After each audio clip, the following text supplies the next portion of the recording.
Second lesson, India's events after 1960. Exercise. First question A. Choose the right option and rewrite the sentence.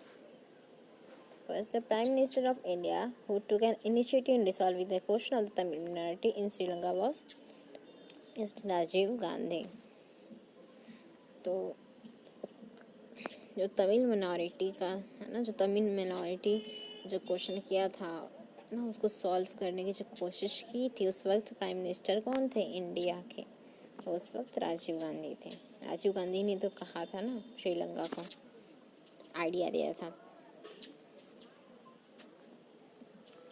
Second question, that is the father of green revolution in India. The green revolution India के father किससे कहते हैं? M S Swaminathan. Book में दिया है doctor M S Swaminathan. Identify the wrong pair. Indira Gandhi emergency right है ये। Rajiv Gandhi development and science and technology भी राइट है। PV Narasimha Rao economic improvement किया इन्होंने, ये भी राइट है। चंद्रशेखर मंडल कमीशन, ये रॉन्ग है, wrong pair it is. Based on the information in the chapter, prepare a chronological chart of Prime Minister and then tenure. इसमें कहा है कि इस चैप्टर के बेस पर जो इन्फॉर्मेशन मिली है ना, जितने भी प्राइम मिनिस्टर हुए और उनके टेन्योर यानी कि उनके कार्यकाल कब से कब तक थे कार्यकाल, तो वो यहाँ पर लिखना है। The first prime minister independent के बाद पंडित जवाहरलाल नेहरू हुए 1947 to 1964। लाल बहादुर शास्त्री हुए उनके बाद 1964 to 1966। Then Indira Gandhi 1966 to 1977। Morarji Desai 77 to 79। Charan Singh fifth prime minister 79 to 1980। Indira Gandhi फिर से बन गई थी, है ना, फिर से इंदिरा गांधी की सरकार आ गई थी, पढ़ा था हमने। इमरजेंसी के बाद फिर मोरारजी देसाई बने, चरण सिंह बने, उनके बाद फिर इंदिरा गांधी, फिर Rajiv Gandhi 1984 to 1989। Then Vishwanath Pratap Singh 1989 to 1990। है ना, prime minister Chandrashekhar 1990 to 1991। PV Narasimha Rao बने 1991 to 1996। अटल बिहारी वाजपेयी, है ना, 1996 में, लेकिन कुछ ही दिन तक उनकी सरकार चल पाई। फिर एच.डी. देवी गौड़ा बन गए 1996 में 1997 तक। 1997 to 1998 Inder Kumar Gujral and then finally Atal Bihari Vajpayee prime minister बने 1998 में 2004 तक। ग्लोबलाइजेशन, राइट शॉर्ट नोट्स दिया ग्लोबलाइजेशन। तो globalisation brought about many changes in different fields like economy, political science and technology and society and culture। तो ग्लोबलाइजेशन की वजह से बहुत सारी चेंजेस हुए अलग अलग क्षेत्रों में, जैसे इकोनॉमी में, है ना, आर्थिक अर्थव्यवस्था में, राजनीति में, विज्ञान में, ना, समाज में, कल्चर में, पहनावे में, बहुत सारी चीज़ों में चेंजेस हुए। India is emerged as an important country on the global scene in different sphere। तो इंडिया भी आता है, इम्पॉर्टेंट कंट्री में आता है इंडिया ग्लोबल सीन में, डिफरेंट स्पीयर्स में। India is an important organisations like G20 and BRICS. ये ब्रिक्स का जो फुल फॉर्म है Brazil, Russia, India, China, South Africa. तो इंडिया एक इम्पॉर्टेंट मेंबर, इंडिया बहुत ही महत्वपूर्ण मेंबर है इंटरनेशनल ऑर्गेनाइजेशन का, लाइक G20 का। यहाँ पर ये ब्रिक्स दिया है ना, और ब्रिक्स का पूरा फुल फॉर्म बना है Brazil, Russia, India, China, South Africa.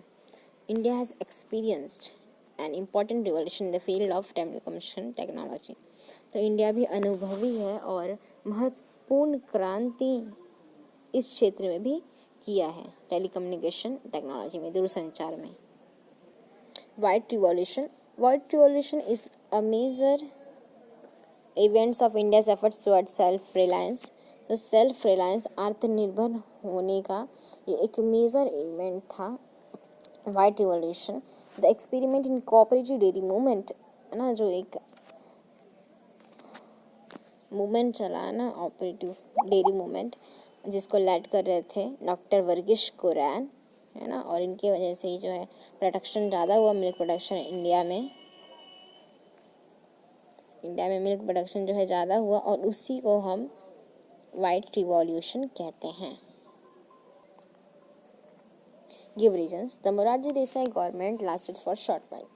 Morarji Desai की गवर्नमेंट कम समय तक क्यों चली? On the backdrop of the emergency many opposition parties came together and formed a party called the Janata party.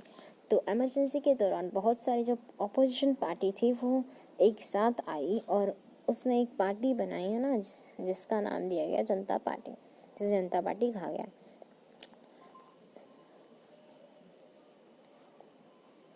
The Congress party led by Indira Gandhi was roundly defeated by this newly formed Janata party.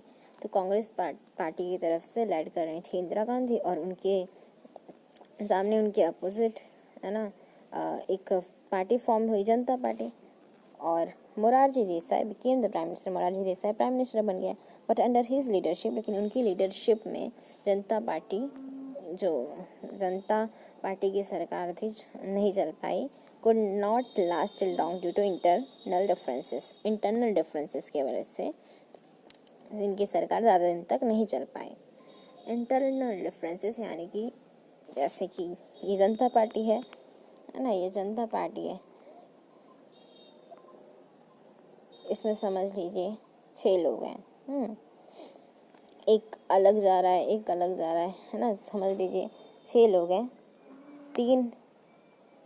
तीन की सोच अलग है और 3 की सोच अलग है ना।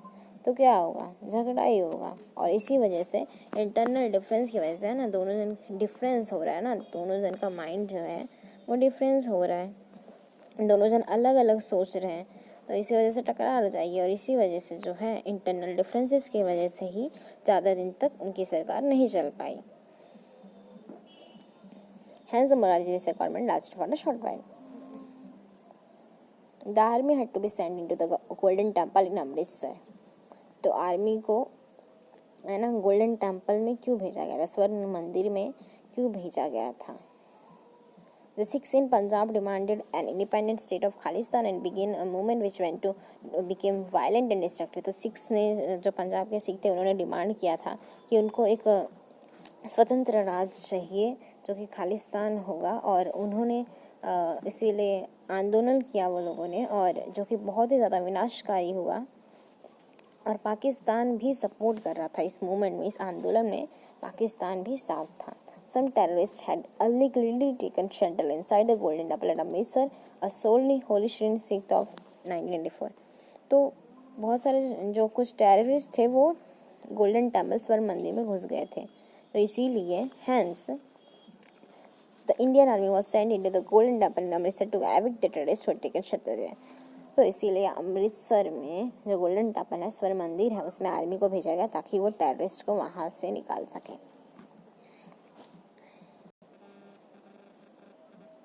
The National Planning Commission was set up in India। तो नेशनल प्लानिंग कमीशन क्यों सेटअप किया गया, ये रीज़न देना। India wanted to acquire modernity and self reliance by establishing industries. India को ज़रूरत थी मॉडर्निटी की, सेल्फ रिलायंस, आत्मनिर्भर बनने की, बाय एस्टेब्लिश इंडस्ट्रीज़ के ज़रिए, इंडस्ट्रीज एस्टेब्लिश करके। India wanted to establish an economy. India को ज़रूरत थी एस्टेब्लिश करने की इकोनॉमी की, अर्थव्यवस्था की, बेस्ड ऑन सोशल जस्टिस ना, जो कि सोशल जस्टिस यानी कि समाज को जस्टिस मिले प्लानिंग के ज़रिए, और इसीलिए नेशनल प्लानिंग कमीशन को एस्टेब्लिश किया गया। The National planning Commission was establish for this, इसीलिए। Answer the following question in 25 to 30 words. How was 1991 a year of important? 1991 का ईयर इम्पॉर्टेंट क्यों कहा जाता है, इम्पॉर्टेंट चेंजेस क्यों कहा जाता है? हमारी हिस्ट्री में, हम इंडिया के हिस्ट्री में तो कहा जाता है, पूरे दुनिया के इतिहास में भी 1991 क्यों कहा जाता है? तो 1991 में ग्लोबलाइजेशन हुआ था, इसीलिए कहा जाता है। और यहाँ पर हम इंडिया में क्यों कहा जाता है वो देखेंगे। The year 1991 is held to be very important in history of the world as well as India, है ना। तो ये जो यहाँ तो 1991 को बहुत ही महत्वपूर्ण माना जाता है। ना हमारे इतिहास में बहुत ही महत्वपूर्ण माना जाता है, भारत में और पूरे दुनिया में भी। The Soviet Union distinguished into several different small countries and the cold war came to end. जो वॉर चल रहा था, कोल्ड वॉर, वो ख़त्म हुआ था 1991 में। In India the government under the leadership of prime minister P V Narasimha Rao initiated many changes in the Indian economy. India में गवर्नमेंट जो थी, सरकार जो थी, वो है ना, पी वी नरसिम्हा राव थे उस वक्त। गवर्नमेंट, इनकी गवर्नमेंट थी, प्राइम मिनिस्टर जो थे पी वी नरसिम्हा राव थे, और उन्होंने बहुत सारे चेंजेस लाए थे इंडियन इकोनॉमी में। During this period Ram Janmabhoomi and Babri mosque issue at Ayodhya came to the forefront. तो इसी दौरान, है ना, इसी समय में राम जन्मभूमि और जो बाबरी मॉस्क्यू का मुद्दा था, अयोध्या में जो राम जन्मभूमि बाबरी मॉस्क्यू का मुद्दा था, वो सामने आया हुआ था। India conducted number of nuclear test in 1998 and declare herself as an atomic power. तो इंडिया ने बहुत सारे न्यूक्लियर टेस्ट किए 1998 में, और उन्होंने, है ना, इंडिया ने भी डिक्लेयर कर दिया कि उसके पास भी एटॉमिक पावर है। In 1999 there was another between war India and Pakistan in Kargil region over the Kashmir issue को लेके 1991 में फिर से वार हुआ कारगिल का, और इंडिया ने जीत हासिल की। इंडिया जीत गई। India defeated Pakistan in this war as well. What are the characteristics of the Indian economy? Right from independence, the modernization of economy, self-sufficient, social justice have been the characteristics of Indian economy. Independence के बाद economy में modernisation की ज़रूरत थी, है ना, आत्मनिर्भर होने की ज़रूरत थी, समाज को न्याय मिलने की ज़रूरत थी, है ना। India wanted to acquire modernity and self-reliance and wanted to establish an economy based on social justice through planning. India को ज़रूरत थी मॉडर्निटी की, आत्मनिर्भर की, एस्टेब्लिशिंग इंडस्ट्रीज़ के ज़रिए, इंडस्ट्री को एस्टेब्लिश करके, इंडस्ट्री की स्थापना करके, और, है ना, इकोनॉमी, अर्थव्यवस्था में सुधार लाने की ज़रूरत थी। और for this the National planning Commission was established and that will coordinate development through the policy of 5 years। तो इसीलिए नेशनल प्लानिंग कमीशन की स्थापना की गई, और, है ना, ये जो नेशनल प्लानिंग कमीशन था, वो हमें 5 years पर नई नई पॉलिसी निकालती है, यानी कि इन 5 सालों में ये काम होंगे। जैसे कि हाँ, बहुत सारे स्कूल्स बनेंगे, बहुत सारे बिल्डिंग्स बनेंगी, बहुत सारे फैक्ट्रीज़ बनेंगी, तो ये सारी चीज़ें, तो 5 years में अलग अलग चीज़ों पर काम होंगे। With the help of information, complete a list of the challenges before India and the strengths of India. The challenges in front of India. India के सामने कौन से चैलेंजेस थे? इंडिया पाकिस्तान वार। स्ट्रेंथ, कौन सी ताकत थी? Unity in diversity. Cross border terrorism, तो ये कौन सी ताकत थी? Membership in G20 and PRICS। फिर corruption, nuclear preparedness, separatism, establishment of national planning commission. So I hope कि लेसन अच्छे से समझा होगा, ना एक्सरसाइज समझा होगा, और लेसन पर भी वीडियोस हैं, वो डिस्क्रिप्शन में है, डिस्क्रिप्शन में लिंक पे दिया हुआ है, और अच्छे से उससे भी देख के पूरा लेसन समझ सकते हो। एंड आई होप कि समझा। शेयर करना, लाइक करना, और जितना हो सके 3-4 जितने भी लोगों को शेयर कर सको उतने लोगों को शेयर करो, और कम से कम एक जन को तो ज़रूर शेयर करो, है ना। किसी का भला करने से कोई नुकसान नहीं होने वाला, भला ही होने वाला है। सो ओके, टिल देन, जय हिंद, जय भारत।